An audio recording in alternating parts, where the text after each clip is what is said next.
Hello, I'm Ted Pike. Every year, thousands of pilgrims come to this place, Palestine, to discover their spiritual roots.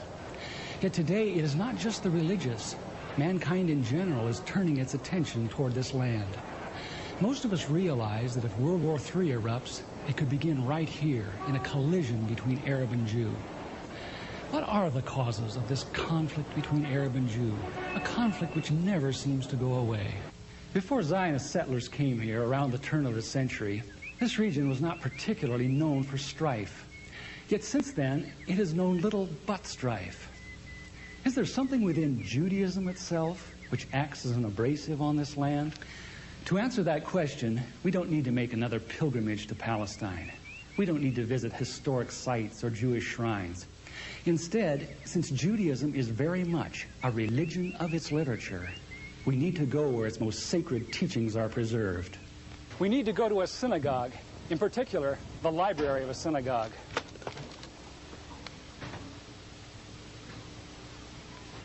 In every synagogue library, we find hundreds of books, but there are a few which tower above the rest in authority.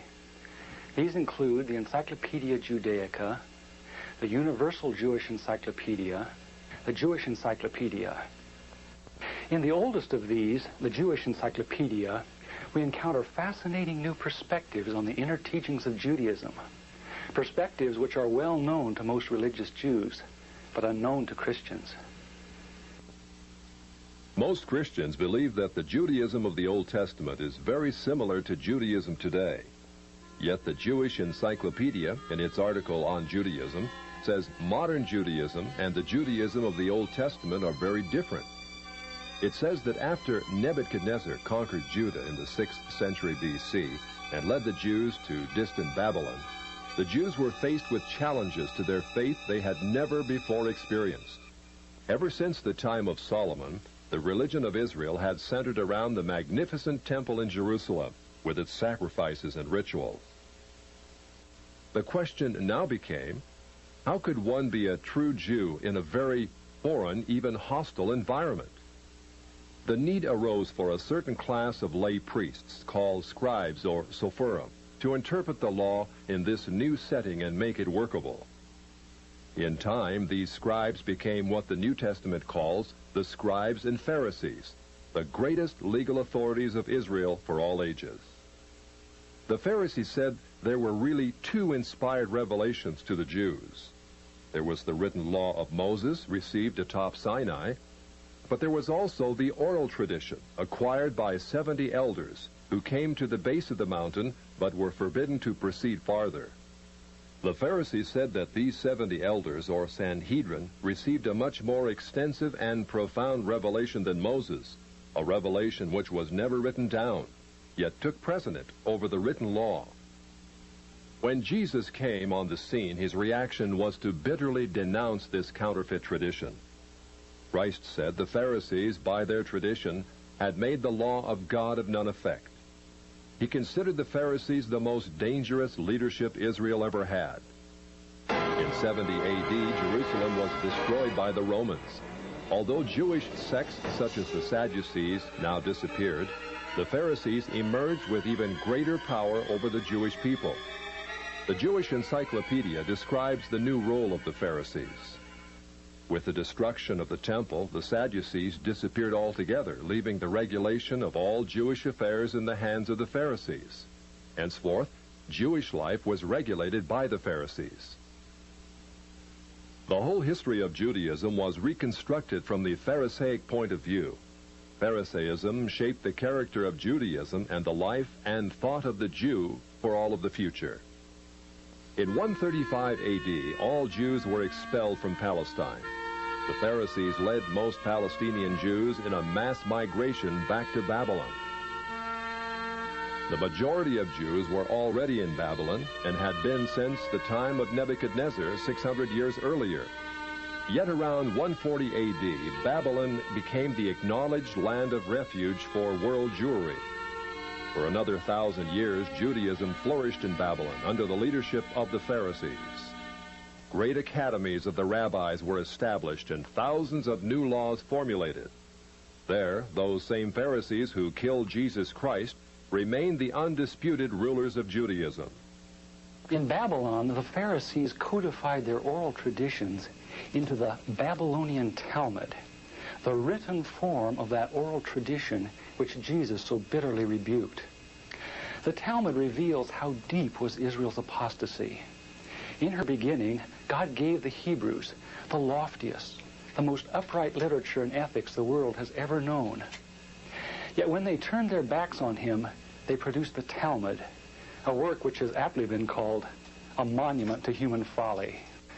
The Talmud also helps us understand the basis for Christ's unflattering descriptions of the Pharisees. Jesus described the Pharisees as hypocrites, children of hell, blind guides, whited sepulchres, full of dead men's bones. He even described the Pharisees as children of their father the devil, a murderer from the beginning. The Talmud confirms Christ's words. In the Talmud, in Treatise Sanhedrin, an extensive passage describes the right of the Pharisee to kill anyone, just as long as he did so indirectly. As one of dozens of examples, the Talmud tells us that if one bound his neighbor and he died of starvation, he is not liable to execution. In such an indirect manner, the Pharisees also killed Christ. Manipulating the Romans to actually wield the spear and sword, the Pharisees claimed, as their descendants do today, that since the Romans were the direct cause of the death of Christ, it is the Romans, not the Jews, who are guilty. Christ also called the Pharisees adulterers, an adulterous generation. The Talmud provides generous loopholes for adultery. It says the penalty for adultery does not include sex with a minor, the wife of a minor, or the wife of a heathen. The Talmud also encourages seduction of unwed adolescent girls called designated bondmaids. But it's important how such rapes are performed. With the designated bondmaid, one is guilty only in the case of natural connection, but not in the case of perverse connection. The Pharisees reasoned that rape in a perverted manner is outside the jurisdiction of the law. Normal rape, however, was punishable. In Babylon, sexual perversion of every kind had been a way of life for millenniums. The Pharisees were deeply influenced by such practices. In 3 of the major treatises of the Talmud are found extensive passages which give legal endorsement to seduce and marry 3-year-old baby girls. In fact, many of the greatest rabbis of the Talmud, including Simeon ben Yochai, upheld this privilege. Today in Israel, thousands of Jews go to Meron every year to venerate the memory of Simeon ben Yochai, one of the most respected rabbis in the history of Judaism. In one of dozens of endorsements of child sex, Simeon ben Yochai said, "A proselyte under the age of 3 years and a day is permitted to marry a priest." Agreeing with ben Yochai, the great Rabbah said, "When a grown-up man has intercourse with a little girl, it is nothing, for when the girl is less than this, 3 years and a day, it is as if one put the finger into the eye."